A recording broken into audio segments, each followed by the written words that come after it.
bab menika benten sanget kaliyan wewengkon kuling tanah busra ingkang buminipun cengkar langka toya hawanipun panas rekaos pados sandang teduh mila menggawe petang kula bejo bejane menungsa menika menawi dipun titakaken kaliyan Gusti mapan wonten ing tanah Jawi mriki ya Semar. Inggih leres leres. Mila dinten dalu para kawula ing Gunung Tidar tansah kula dherekaken ngaturaken panuwun sarta manembah dumateng Gusti ingkang Maha Agung awit kemirahan kanugrahan ingkang sampun dipun paringaken. Inggih malah nuwun sewu. Wonten bab ingkang saya ndadosaken kagiyating manah kula.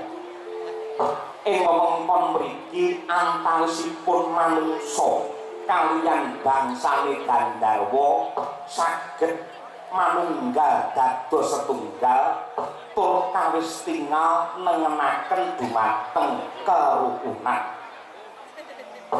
Menika elok sanget tegesipun sedaya makhluk ing Gusti menika pancen kedahipun samat sinamadan daya dinayan sarta ngagungaken rasa tresnasih dumateng sedaya para makhluk. Inggih pancen kados mekaten budayanipun tiyang Jawi lan bab menika sampun lumampah sawetawis dangu. Sakmangke nuwun sewu kaliyan kula nyuwun dawuh ndika tebih saking negari Ngerung jengandika rawuh wonten ing Gunung Tidar mriki kejawi nyambung raos pas derekan menapa wonten wigatos sanes Kyai nuwun sewu yektosipun malih-malih menapa kula ngambak wonten ing tanah Jawi jumujug wonten ing Gunung Tidar menika mundi dawuhipun Kanjeng Sultan Al-Gabah ing Rum supados nyebaraken agami Islam ing tanah Jawi. Mangke piye? Menapa sebabipun kok agami sampeyan badhe mansebarke teng mriki mongko tiyang mriki sampun anggadhahi tata cara manembah piyambak sampun gadah agama piyambak wong Jawa niku duwe agama sing diarani agama kapitayan.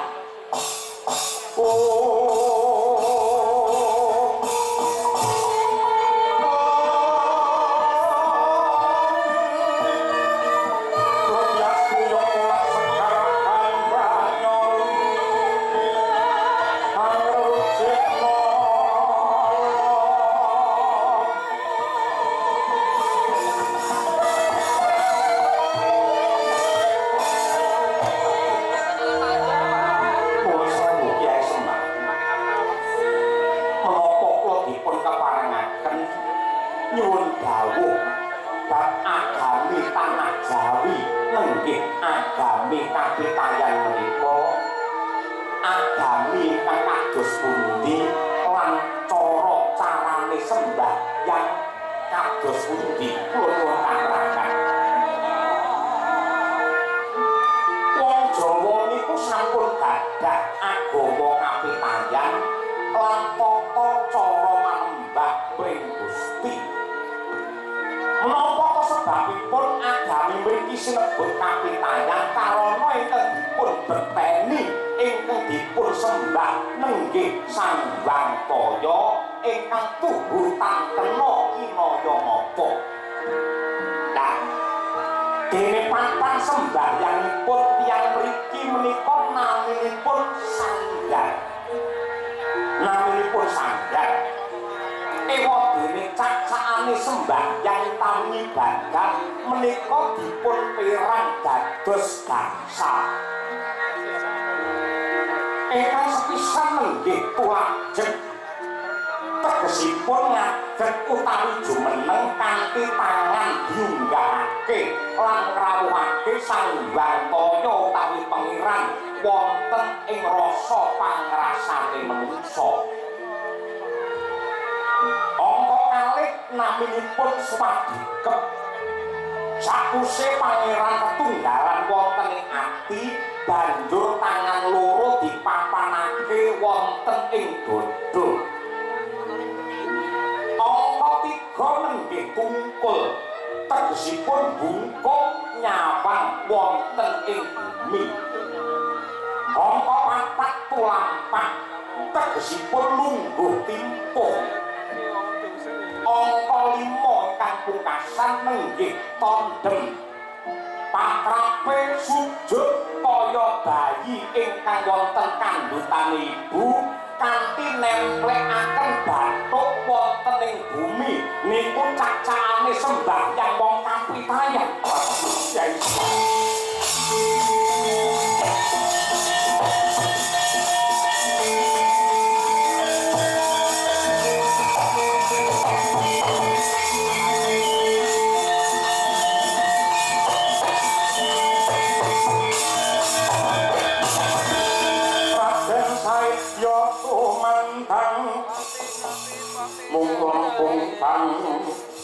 Kang kinaryo matri jeng Sunan Ibrahim Agung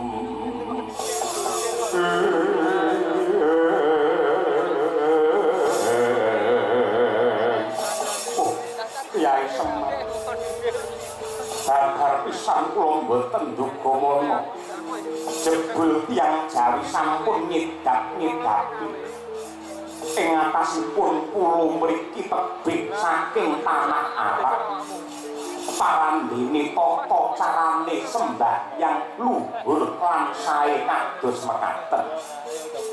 Kyai sisan damel kula aturaken bilih nuwun sewu tata caranipun ngibadah agami pungkasan lan agami kapitayan agami Islam kaliyan agaminipun tiyang Jawi menika meh sami ingkang paduka dawuhaken tulajeng niku yen Islam takbiratul ihram lajeng swadikep tungkul niku tegesipun rukuk tulapak menika lungguh ing antarane sujud tondhem niku sami kaliyan sujud tegesipun Islam kaliyan agama Jawa menika kaya tumbuh sing entuk tutup sampun gathuk lan masuk.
Aja musik katentremane wong Gunung Tidar iki.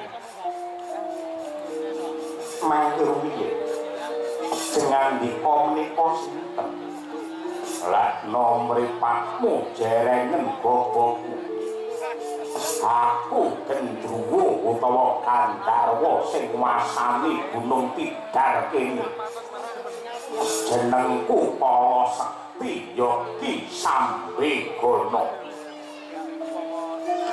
lan kowe tak kandhani bakit tanah Jawa kene wis dadi papan dununge para Gendruwo wiwit makuna saben gunung wis ana sing wasani ya kuwi ratune Gandharwa Gunung Tidar kene sing ngratoni aku Para Sekti ya Sambegana Gunung Sindoro sing wasani Ki Madhuretna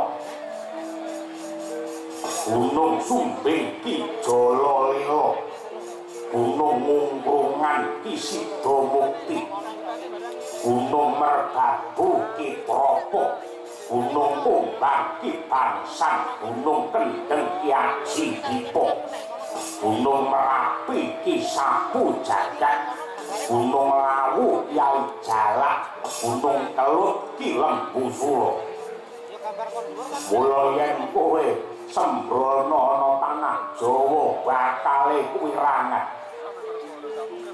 duh Kyai Para Sekti nyuwun pangapunten kapendheta jantung kula babar pisan boten wonten ceceking manah ngganggu damel katentemanipun tiyang Jawi kula namung badhe nderek srawung lan nyuwun palilah badhe nyebaraken agami pungkasan wonten ing mriki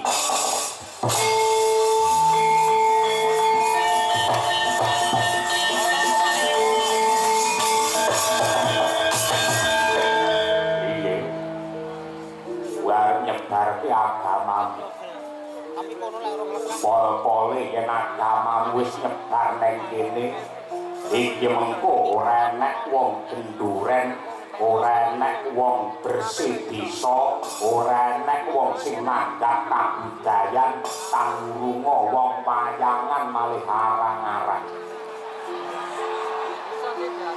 sawangen neng kene iki sawangen tumplek-blek sing nonton pirang-pirang ning sing nanggap taun iki malih arang-arang ing atase rega apa wae mundhak bensin mundhak apa-apa mundhak rega dalang malah anjlok kumadan kowe engko yen nyebarke agamamu tan murunga wong tanah Jawa bingung golek sandang pangan kelangan jati